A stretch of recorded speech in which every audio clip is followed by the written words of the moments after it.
Okay, so in the last video, we spoke a little bit about MOT, MOT, MOAT, okay? And I'm pretty sure most of you have no idea what it is. And so for that reason, I'm gonna go into a little bit of depth in this video. So, building your business MOAT. We're going to discuss some of the most important concepts for any founder who wants to build a company that lasts. The business MOAT. Having a great idea or a great product. I guess this is the first thing you have to keep in mind when you're building a company, any brand or anything like that. First thing, figure about this. So, having a great idea or a great product will get you started, but a great MOAT, MOAT, MOAT? Why the fuck you pronounce this? I don't know. It's a new word for me. Okay, I'm learning. Give me a break. Uh, okay, what we're saying is what will a great. Okay, it will allow you to endure and win over the long term. Okay, what does it mean, bro? This is about moving from just having a business to having a defensible, valuable asset. So I would say that the inevitable truth is that competition is coming. Okay, we spoke about competition, obviously, but even if you do create your blue ocean, right, where your competition is irrelevant, even though you're not focusing on that, focusing on bringing out value and all that stuff, it is coming because look, just take Apple again. Okay, obviously, and when they come up hard. They created the blue ocean, whatever. They stay on top. But what did that? Does that mean that the others didn't learn the game? The others didn't adapt it? No, they did adapt it. They quickly picked up on their game. And sorry,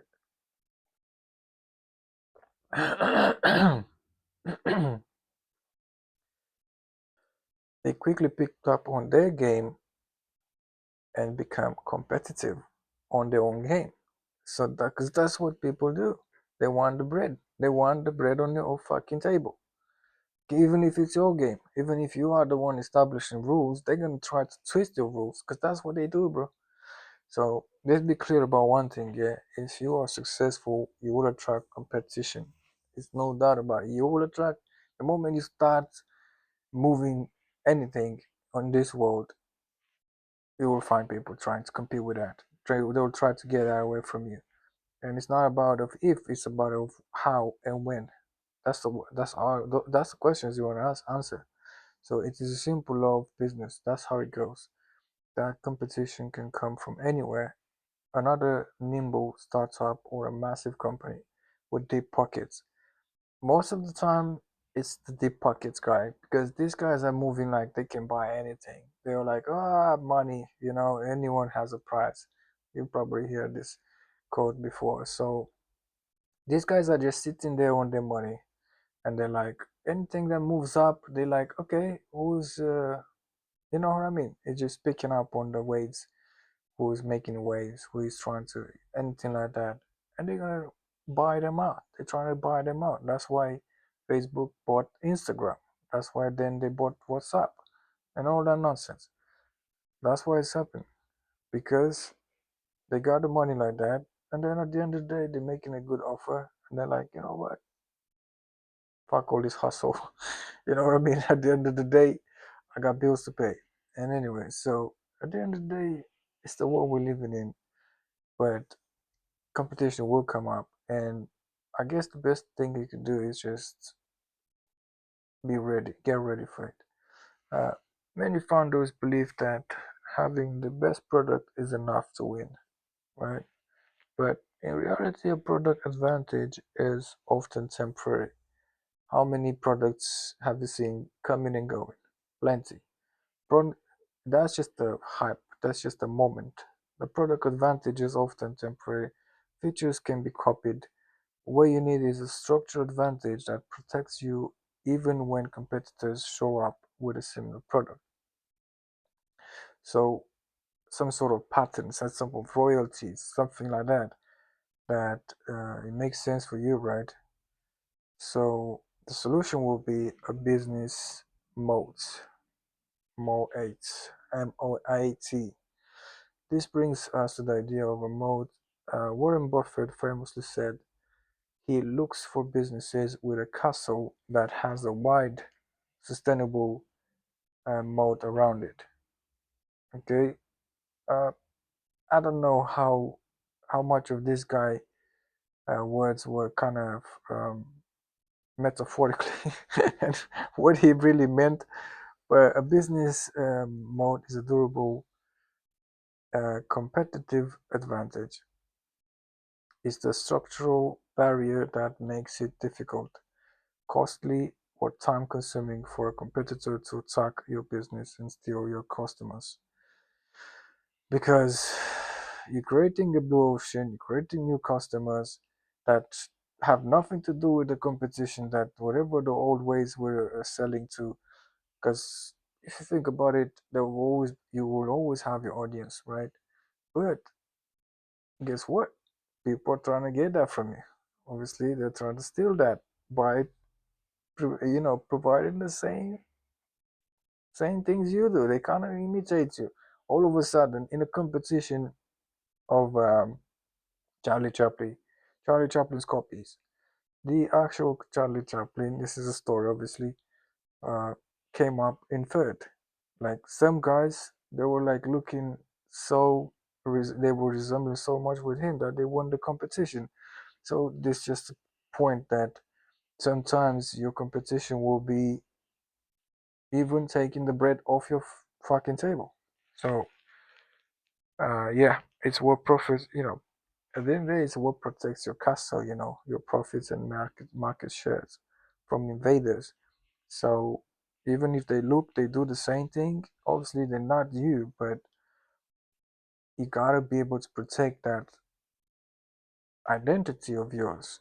And one way to do it, well, this is what I like to call it, is got this quote that I said that whatever I'll take with me in this world, I have nothing, but when I'll be gone, the only thing I'll take with me will be my scars. So I would say that that's the only thing that separates me from others, that looks like me and behaves like me. And even if they clone me, they will never have my scars. So to be honest, I'm actually proud of my scars, but yeah, and that's just proof of who I am. And yeah, a lot of a lot of times it's the unicity of you that actually people can relate with and promote, and obviously, um, I guess trust and yeah, stick with it, even especially when the competition looks so tempting, right? Okay, so yeah, let's just move on to the next. So I guess MOT number one will be network effects. The first and perhaps most powerful type of mode is a network effect. Sorry if I pronounce this wrong. I don't know how to pronounce it. This is when your product or service becomes more valuable to each user as more users join. So what does it mean then? So uh, your service or your product becomes more valuable with people, right? When the more, it's like you gathering your audience, the more people join, it's your network effects increases. So yeah, you kind of You build a family of brothers and sisters, not just some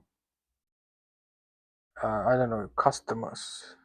I guess. I mean, that would be one way to put this. So think about social network like a Facebook or a marketplace like eBay.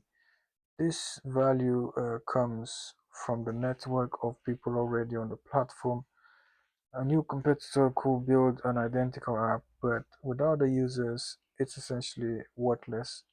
Network effects create a powerful winner take all dynamic and make your user base incredibly sticky.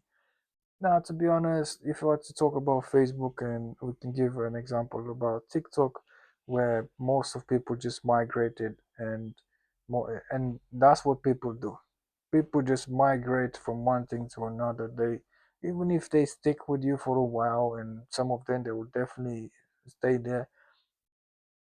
Next thing comes up, makes more sense for them. They're gonna just switch up. Okay, maybe not straight away after a while, but they will. So I guess, you want to kind of obviously have a significant network, but you you can't really put all your money on this because people are shifty, and that much is true. And next will be high switches costs. Um, the second type of mode is creating high switching costs. So they are shifty, that's clearly, but you've got a business going on, you're making money with Facebook, and obviously you have to consider that your switch will be making sense, right? You can't just switch because it's a trend, and oh, everybody move on Instagram, oh, everybody move on TikTok, because now you have to pay, campaign double for the ads campaign, and it's a lot, So then, yeah, eh, I guess the second type is creating high switch costs. This is the accumulated pain, cost, or efforts of customer will have to go to leave your product for competitors. So yeah, that's it. He said it very well here. Think about enterprise software like Salesforce. Company might have years of data and hundreds of employees trained on that system. Migrating to a new CRM will be a massive, expensive, and risky project. Even if a competitor is slightly better or cheaper, the high cost of switching keeps customer locked in.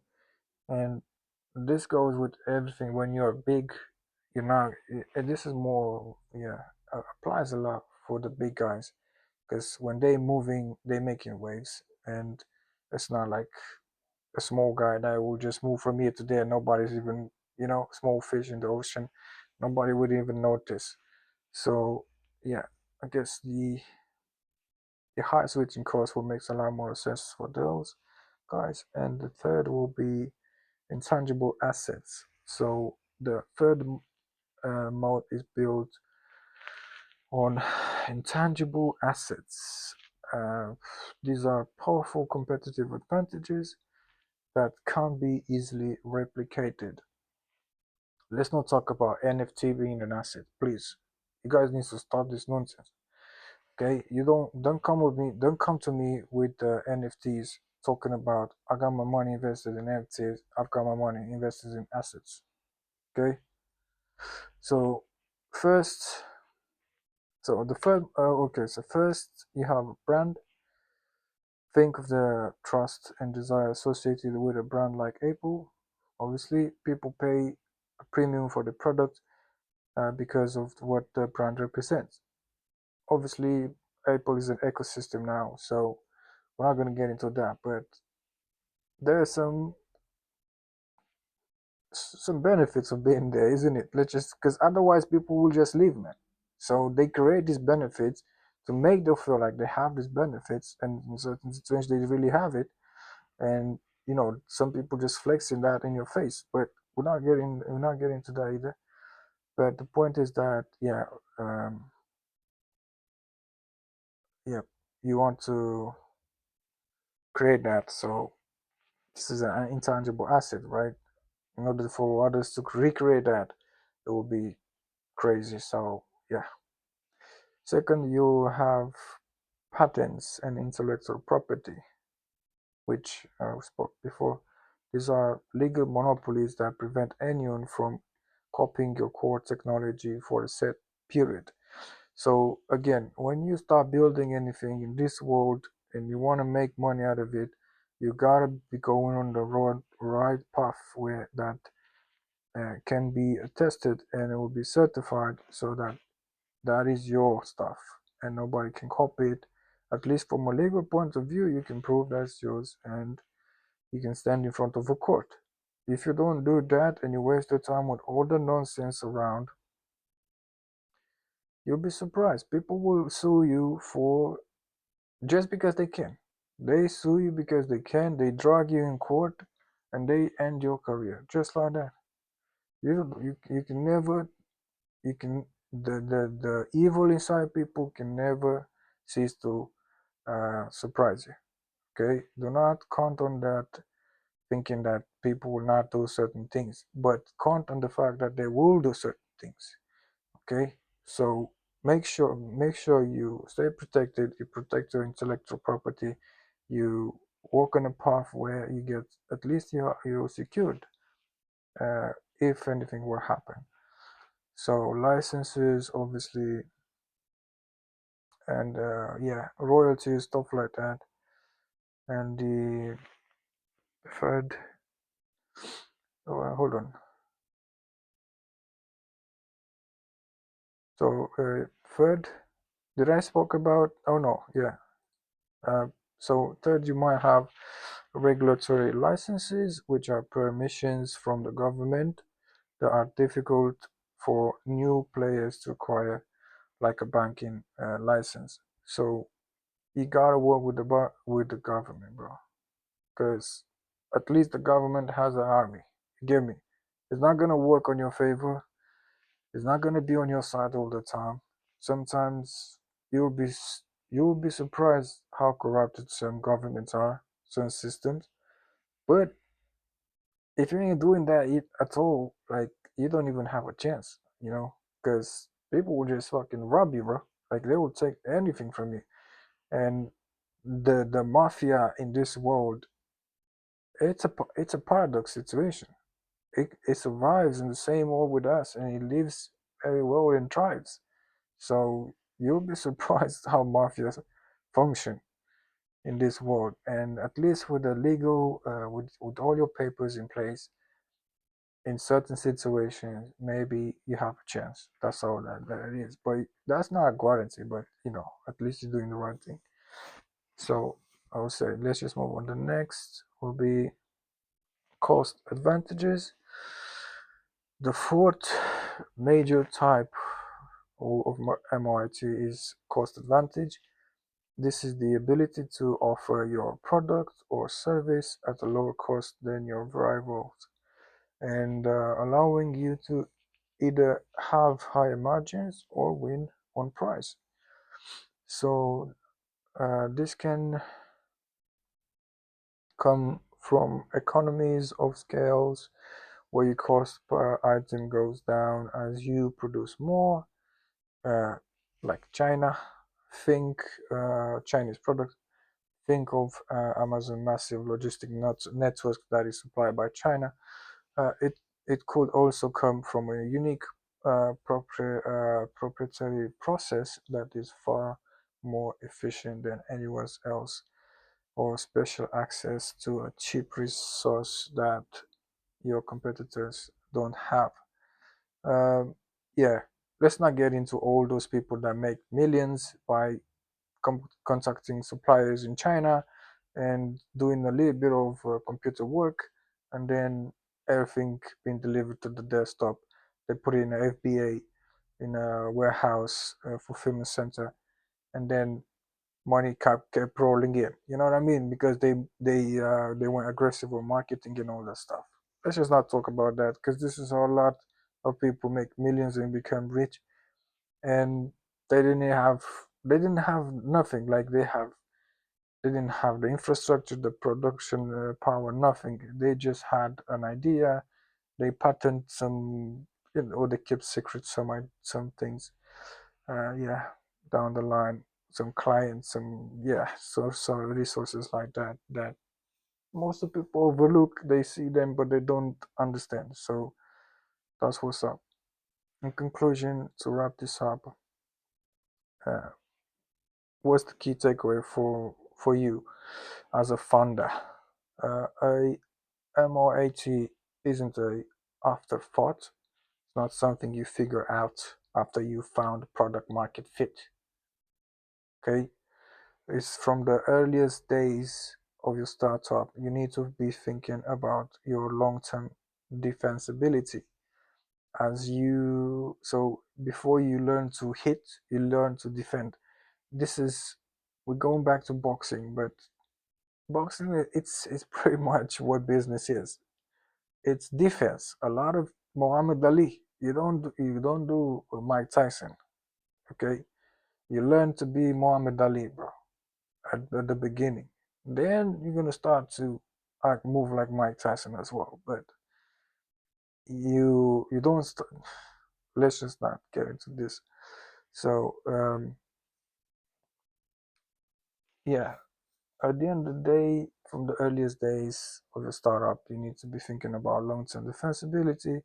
As you design your business model, ask yourself, if we succeed, how will we defend ourselves? That's the key question here. If you're going to make it, right, how are you going to defend yourself? How? Can you defend yourself?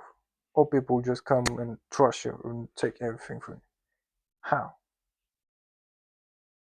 So, yeah, what is your MOAT, and what is our MOAT, and how can we make it wider and deeper every single day?